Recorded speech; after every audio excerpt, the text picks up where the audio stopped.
Hello everyone, मैं आपके सामने फिर से हाजिर हूँ टेंसेस के साथ। मैंने आपको बताया टेंसेस क्या होते हैं। तो अभी तो हमने टेंसेस के एक ही परिवार को पूरा किया है। टेंसेस होते हैं, इसमें 4 परिवार होते हैं। एक इंडेफिनिट, एक कंटिन्यूअस, एक परफेक्ट एंड परफेक्ट कंटिन्यूअस। देखिए, इनडेफिनिट फैमिली मेरी पूरी हो चुकी है। उसमें मैंने आपको बताया कि प्रेजेंट इंडेफिनिट क्या होता है, पास्ट इंडेफिनिट क्या होता है, फ्यूचर इंडेफिनिट क्या होता है। और आज हमने एक उसमें से नए परिवार की बात करते हैं। नए परिवार यानी कि कंटिन्यूअस। और कंटिन्यूअस में भी मैं लूंगी सबसे पहले प्रेजेंट कंटिन्यूअस। देखिए, सबसे पहले कंटिन्यूअस होता क्या है? कोई भी काम कंटिन्यू करना, लगातार होना, दैट इज कॉल्ड कंटिन्यूअस। जैसे मैं पढ़ा रही हूं, इस समय पढ़ा रही हूं मैं आपको, यानी कि कोई भी काम में लगातार प्रोग्रेस में है।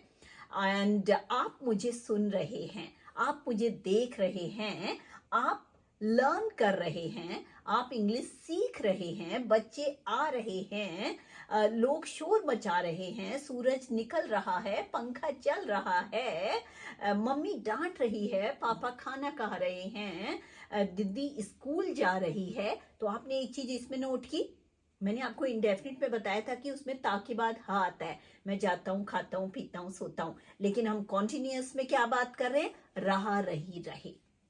तो अब मैं आपको दिखाती हूँ कि हम प्रेजेंट कॉन्टिन्यूअस की क्या इसमें हेल्पिंग वर्ब लगती है, किस तरह से इसको बनाते हैं। It's so simple.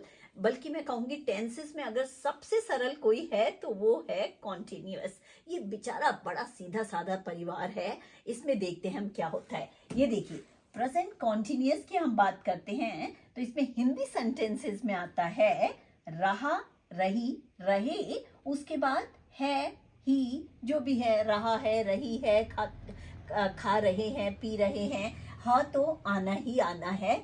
लेकिन रहा के बाद अगर है आता है तो उसकी इंग्लिश होती है, हेल्पिंग वर्ब उसमें आती है इज, एम, आर। ठीक है ना? और फिर आता है एक्शन। कोई भी एक्शन वर्ब ले सकते हैं। जैसे मैंने आपको बोला कि रहा, खाना, पीना, सोना, उठना, जागना, बैठना, ये सब एक्शन वर्ब हैं। उनमें फर्स्ट फॉर्म में लग जाएगी आपकी ING। सपोज करिए कोई भी एक्शन वर्ब है, उसका फर्स्ट फॉर्म आएगा प्लस ING।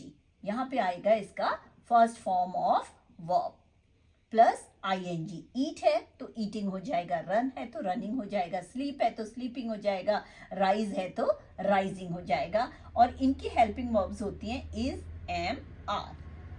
और सब्जेक्ट में कुछ भी आ सकता है, ही, शी, इट, एनी नेम, कुछ भी। सपोज करिए, अब देखिए मैं आपके सामने सेंटेंसेस को हिंदी से इंग्लिश में कैसे ट्रांसलेट करते हैं उसकी बात करती हूँ।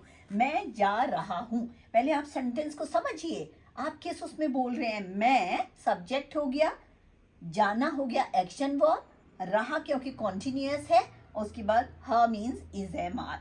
तो क्या हो जाएगा? इसका सिंपल सा सेंटेंस बन जाएगा आई एम गोइंग। ये देखिए, इसमें कुछ है ही नहीं। Go is the first form plus इसमें लग गया ING। I am going.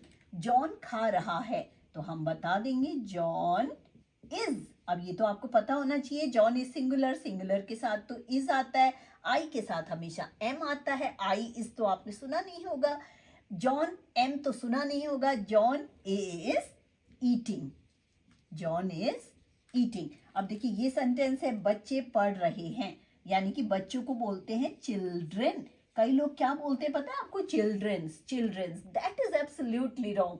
Children's तो कभी होता ही नहीं है।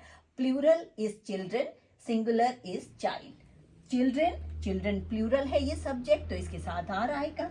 Children are reading. देखिए है ना, read is the first form, action verb, ING लग गया। एंड सूरज निकल रहा है तो हम क्या बोलेंगे?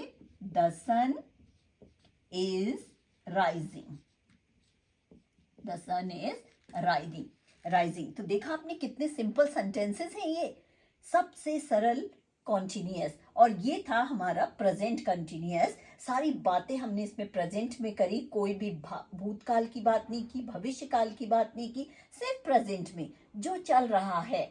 तो दैट्स ऑल फॉर टुडे। देखा आपने कितना सरल है। अब हिंदी से इंग्लिश सीखना हुआ बिल्कुल आसान। तो आप बने रहिए मेरे साथ, और कल हम इसमें देखेंगे कि नेगेटिव और इंटेरोगेटिव सेंटेंसेस कॉन्टिन्यूअस में कैसे बनते हैं. And till then, bye bye and do take care.